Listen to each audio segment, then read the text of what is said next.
Kung lasing na, magpahinga na. Hindi yung maya-maya yung apir. Kwento ng kwento, hindi mo naman maintindihan.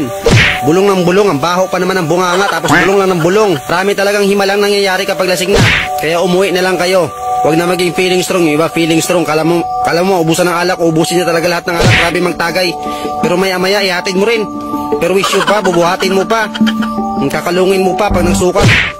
Wawalisan mo pa. Pero wisyo, yung iba, iyak ng iyak.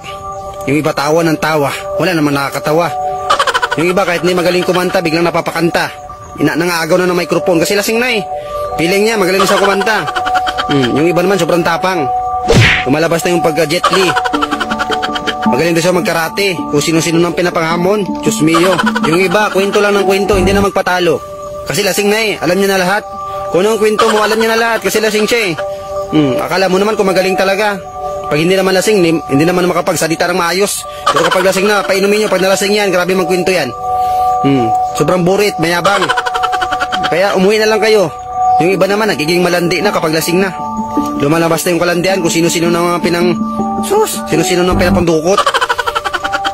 Kaya ang maganda niyan, pag lasing na magpahinga na. Hindi makulit, yung iba sayaw ng sayaw.